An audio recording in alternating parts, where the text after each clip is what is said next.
Law 20. Get in a hoe's head. Control is the soul. Pimpin' Snooky. The life.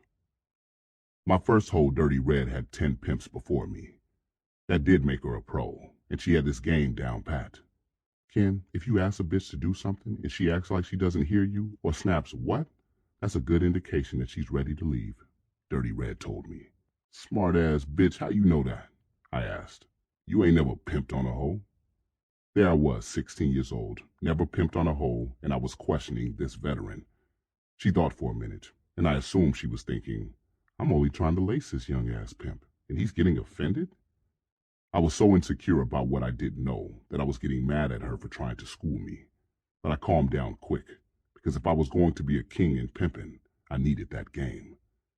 Finally, she put her hands on her hips and said, Daddy, I'm a hoe, and that's what we do when we get tired of a nigga pimp. I realized that no one knows what a hoe is thinking better than a hoe. So I said, okay, bitch, what else? I became her willing student, but I still had to be in control. Dirty Red told me that a woman will almost always lie about an orgasm. I didn't really care whether a hoe had an orgasm or not, but you never know when knowledge will come in handy later. You lay some good dick, you will know if it's the real thing, she said. A bitch will pant your name, roll over like a puppy, and go to sleep in broad daylight, shaking all the while. Most simps go for the fake and think they can control a bitch with the dick. But if you allow yourself to be faked out like that, then you are the one that's being controlled by the pussy. In the game, a pimp who can be faked out is tender in the zipper, and a bitch will have no respect for him. Another hoe of mine, Ivy, showed me that women have a hunger to shop, and if I fed it, I would eat forever. She loved to shop so much that I could manipulate her with shopping. If she thought about being out of pocket, she knew that her shopping days would be cut short. It actually kept her in line. All I would have to say was, "You want to go shopping?" And she'd smile when she felt like frowning. That lesson came in handy when I knocked this other hoe from an old school pimp named Nate. She was a hard-working hoe. One day, she caught a trick for some big money, and I gave her a G to go shopping. As I handed her the 10 crisp $100 bills, she started to cry. What's the matter with you, bitch? I said, really puzzled. Just gave you a G. I love shopping, she said, but the guy I used to be with never let me shop on my own. That pimp would buy his hoes everything, from clothes to tampons. He wouldn't let them have a dime to shop on their own. These women informed me that it's the small things in life that count when it comes to a woman.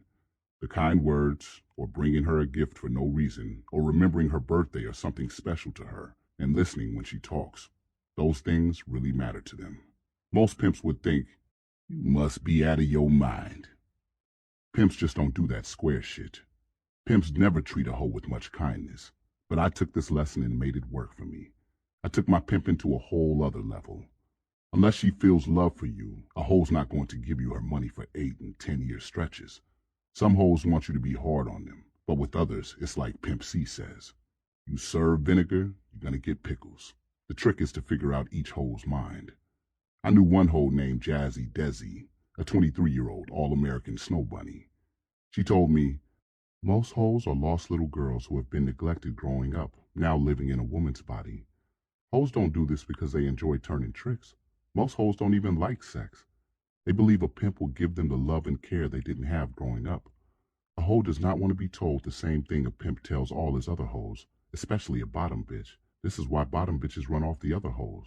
In her mind, a pimp is a hoe's man, and yet she has to work with other girls that think the same thing. You have to remember, us hoes are women before we are hoes. The ism. As I have always said, the book on what a hoe will do has yet to be written. You can never really know everything that goes on inside a hoe's head. But one of the things that made me such a good pimp was that on some level, I understood a lot about what made a hoe tick. My best teachers? Hoes. Over the years, I learned some valuable lessons and gained a lot of insight from the hoes I had around me. Knowledge is power, and it's available to anyone willing to really pay attention. When people tell you what they think and what makes them tick, it's to your advantage to learn as much as you possibly can. Ask them what their dreams are, and really listen to their answers. Then you can use that information to make your dreams come true.